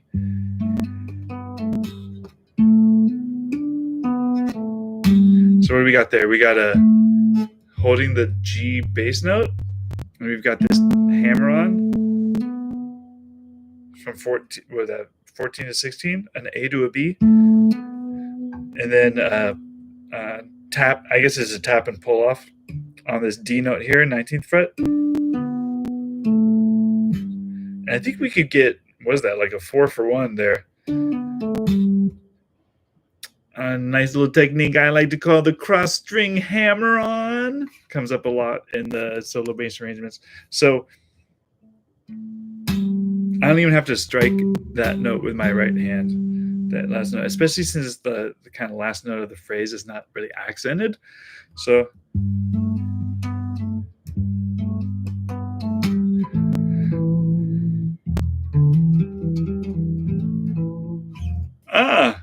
hey, this sounded pretty cool, man.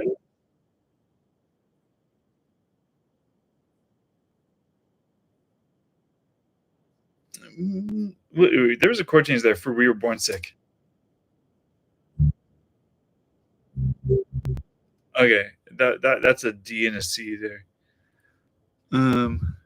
We were born sick.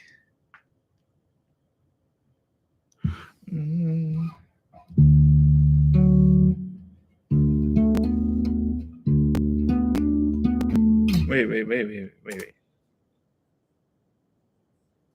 Boo, boo, boo.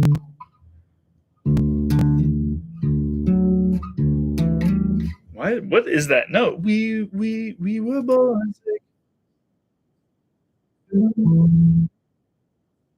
Da da dee dee da. Okay, so it's over a D chord. Okay, so that C might put me a little bit out of reach.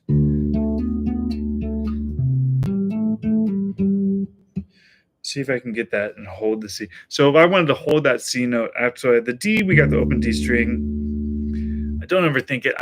I used to try to avoid open strings because in my general playing, I don't like the open strings, but for solo bass arrangements, I'm like, if I can get an open string, I'll take it. That is, I am willing and able, and that is available. So we've got this. That'd be nice. Although this is an awkward stretch, I have an easier time hammering on from my second finger to pinky than if I were to do it from my third finger to pinky. Like that makes the pinky really weak. So that phrase would be.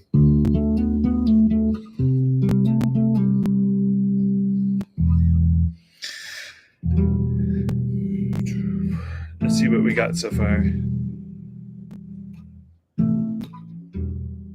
Does it start with this many chords? I don't know. So we got.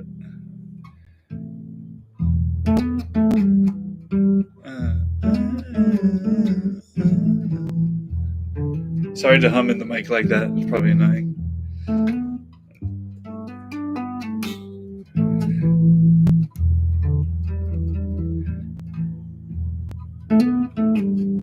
Sorry about the timing.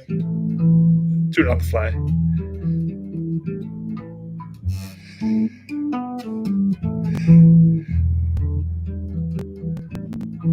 And then where's that D phrase come in?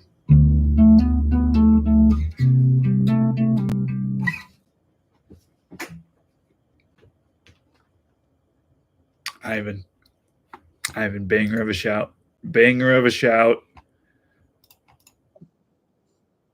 Yeah, that's you. So when I'm figuring stuff out, I listen to the song 1,000 times. when I decided I want to do a solo bass arrangement of a song, I'm like, okay, well, I have to be okay with having this song on loop. You know, every time I'm in the car for like a week. Some of the songs I already know, so I don't have to like listen to as many times. But okay, so just after a few listens, it's showing a lot of potential. So I'm not, like I said, I've heard the song before, but I'm not like, don't have this song on my driving playlist per se. Um,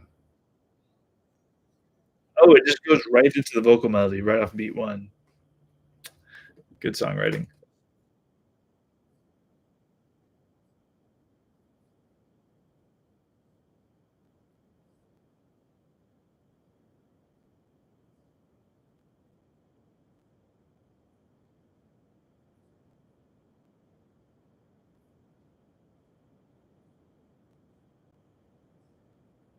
Okay, and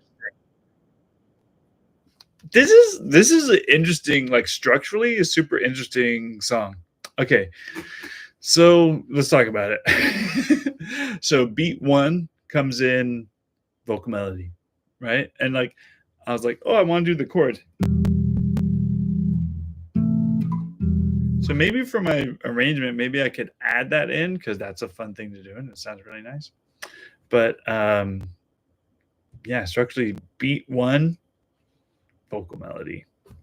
Lock them in. People have ADD. You have a 4-minute song, you got to make sure you can engage them from per second. Okay, so and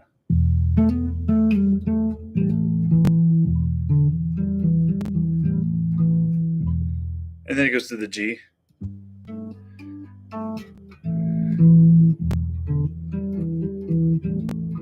And then it repeats that exact phrase, maybe with some vocal like variety.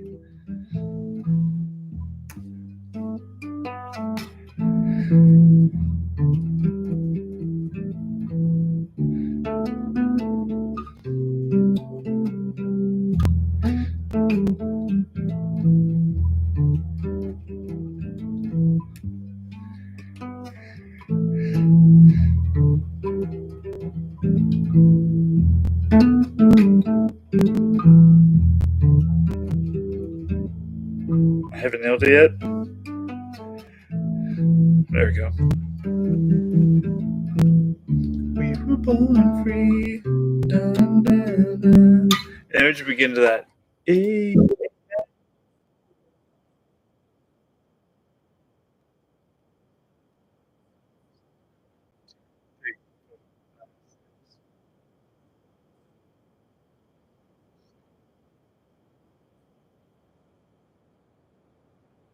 Okay, so a little pre-chorus. But allow me to be well, yeah, yeah.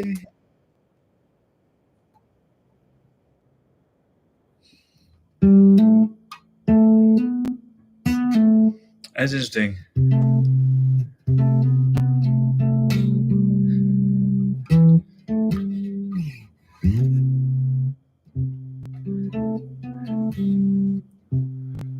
Was that was what, allow me to be well? Is that what he says? Allow me to be. Allow me to be real. Yeah. And then we've got this amen part. Let's check that out.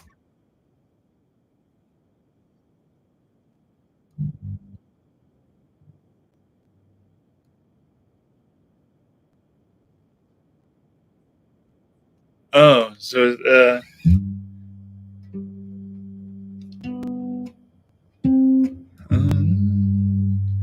Amen.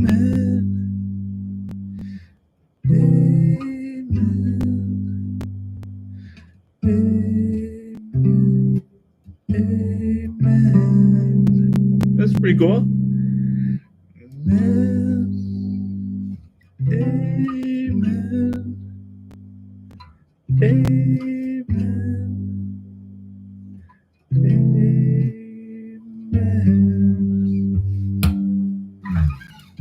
Okay. And then we got the take me to church part. Oh man, this is crazy. I'm almost 2 hours into the stream. I'm kind of losing steam here, but let's check it out.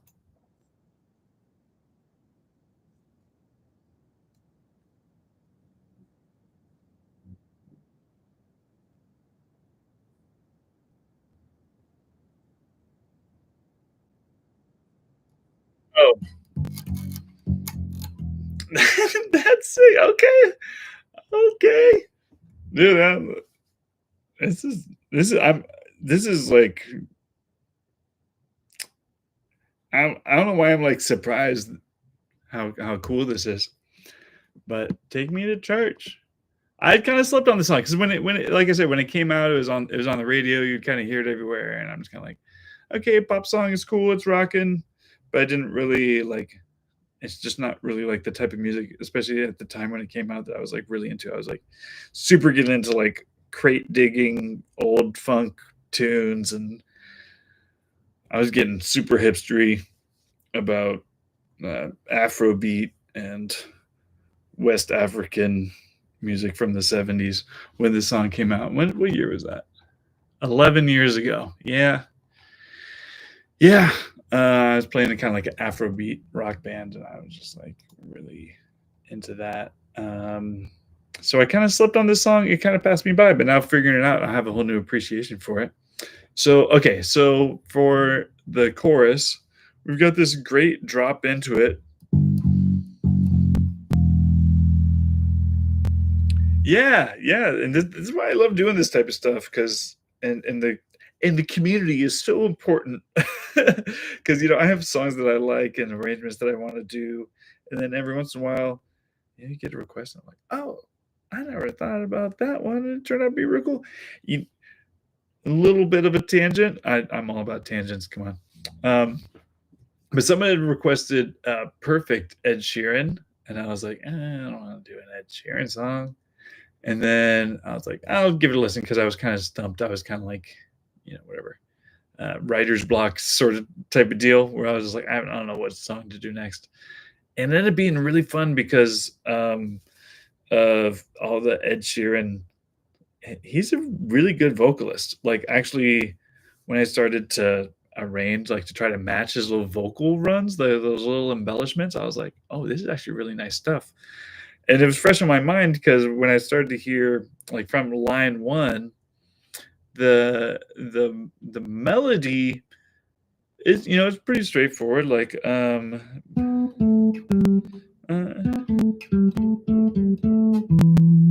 something like that. But to when you he doesn't sing it flat, like I mean not like flat, but more like straight like that. And it's kind of like we get to as bassists say like, okay, how can we on this instrument that's not really made for embellishments, how can we make it like copy the voice? And that's been kind of the most fascinating part of this whole kind of solo bass journey is like, how can I make the bass sing a little bit more? Because we as bassists kind of have like we're kind of like we have a job to do. We got to hold the rhythm, we got to play the chord changes, and we have a very functional role in the band. And I call it fashion and function.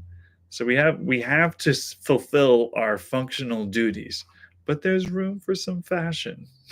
If it's cold outside, you got to wear a jacket, but maybe you could have a snazzy scarf on. A little bit of fashion, give them something to talk about. So as a bassist, I've always been interested in the that kind of like fashion little embellishment stuff. Um, I think of myself as I don't know, I'm kind of torn in between being a bassist that overplays and and being like basic. I'm like somewhere in between. You see those extremes of the guys that are just like shredding. Like we talked about Thundercat earlier. It's like he can play just all the notes and it sounds great. And there are even some like local guys that just like do some wild stuff. Um, anyway, sorry, big tangent. Let's look at the vocal melody here. So we got that.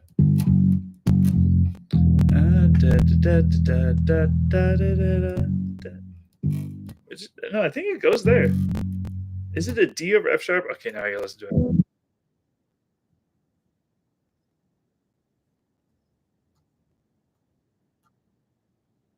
Or maybe it's B minor.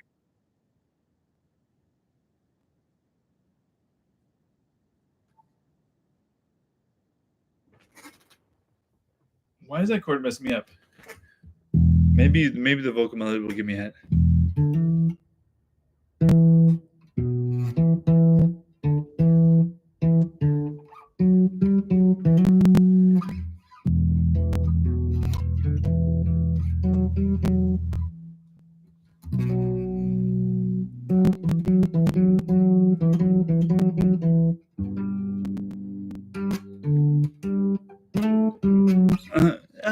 I don't know that song. That's a B minor. Oh. I believe that.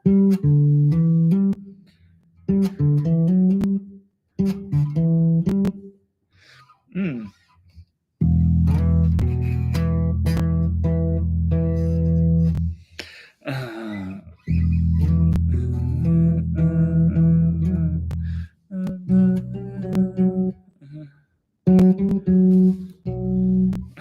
That's crazy. Okay, so maybe that's not the type of thing that you want to hear me figure out on a live stream, because that'd probably take me a little bit more time. We got the verse.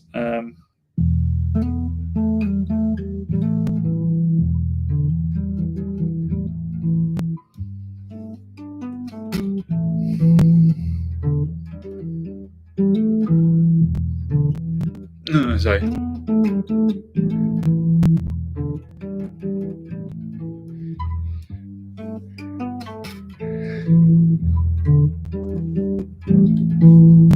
we've got and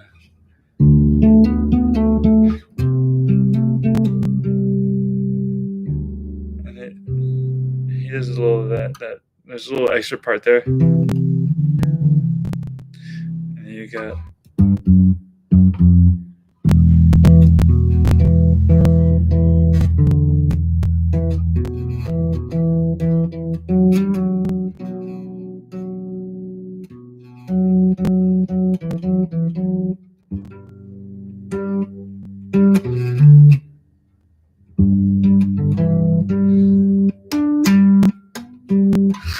yeah, you don't want to hear me struggle through that. All right. Hey, Base Elzebub, what's up, bro? Oh, good to see you. Peace out, R.I.P. Ozzy for sure. Okay, so this was dope. I think I'm expiring after a 2-hour live. I got to get some food. This went a lot better than I expected. This was really fun. Thanks everybody for tuning in. I got some food for thought. I feel really inspired. I want to check out Nothing Else Matters. We got Take Me to Church is a good shout. I feel like there were some other ones. I'll have to go back over the chat a little bit to see what else we got. Thanks for tuning in, Mila. Thanks, Ivan. Linus. What's up, Linus? Sorry, I was kind of locked in trying to figure out the song. I didn't really see your chat, so thanks for tuning in, checking it out. I might try to do this more often. Kind of just solo bass and chill, open format, figuring out new songs, talking about maybe analyzing parts of my arrangements. If you have any questions about it, like and subscribe if you really like it. Check it out on Patreon. I appreciate all the support, and more to come. Let me know in the comments if you got any more questions or something you want to hear about. But I just got that hunger, and I got to eat. This was really fun. Thank you everybody for tuning in. Appreciate you all. R.I.P. Ozzy.